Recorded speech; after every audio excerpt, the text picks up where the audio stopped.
Hello दोस्तों।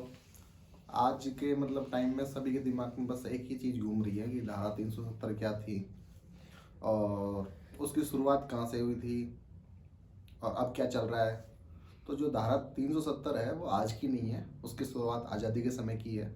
जब हमारा देश आज़ाद हुआ 1947 में, तब तीन रियासत ऐसी थी, जूनागढ़, हैदराबाद और जम्मू कश्मीर, जिन्होंने स्पष्ट रूप से मना कर दिया था कि न तो हम भारत में मिलेंगे न पाकिस्तान में मिलेंगे। लेकिन हमारे जो महापुरुष हुए हैं, सरदार वल्लभ भाई पटेल, जिनको देश के एकीकरण का जिम्मा दिया गया था, उन्होंने इस कार्य को बखूबी निभाया। जो हैदराबाद रियासत थी उसको पुलिस कार्रवाई द्वारा, जो जूनागढ़ रियासत थी उसको जनमत संग्रह द्वारा अपने भारत देश में मिलाया गया। लेकिन जो जम्मू कश्मीर थी, वहाँ पे जो उस रियासत के जो डोगरा राजा थे हरी सिंह, उन्होंने भारत में या फिर पाकिस्तान में मिलने से मना कर दिया और उन्होंने उस रियासत को स्वतंत्र रखने का फैसला किया। लेकिन कहीं ना कहीं पाकिस्तान इस चीज़ के बारे में देख रहा था कि कैसे न कैसे पाकिस्तान पर कैसे न कैसे जम्मू कश्मीर पर कब्जा किया जाए, इसको अपने में मिलाया जाए।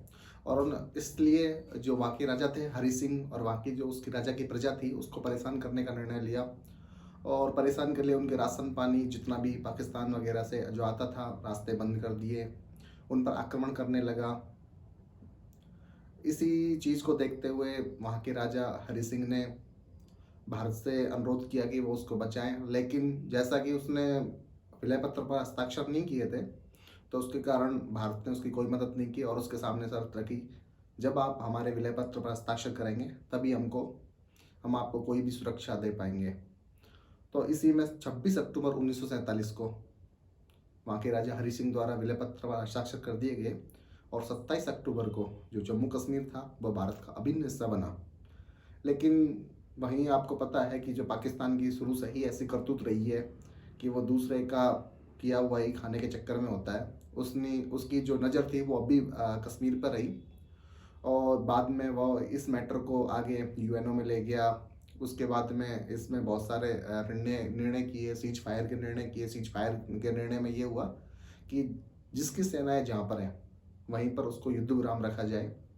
और उस टाइम तक ऐसा था कि पाकिस्तान में 75% तो इससे जम्मू कश्मीर का ऐसा था जो भारत के कवर में था, जहाँ पर भारत की सेनाएं थी। लेकिन 15-20% हिस्सा या 25% हिस्सा ऐसा था जो उस टाइम पाकिस्तान की सेनाएं थी, जिसको आज हम पाक ऑक्यूपाइड कश्मीर कहते हैं, पाक अधिकृत जो कश्मीर है उस पर।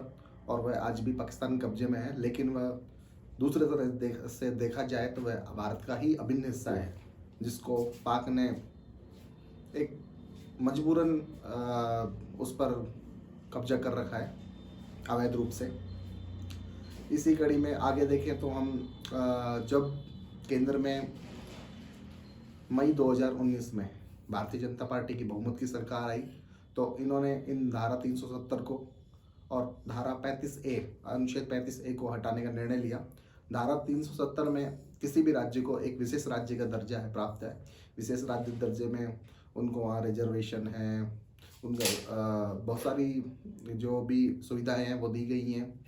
जैसे जम्मू कश्मीर का अलग से संविधान था, वहाँ पर अलग से झंडा था, वहाँ पर जो भारत के जो कानून वगैरह जो भी संसद बनाता था वो लागू नहीं होते थे सीधे ही।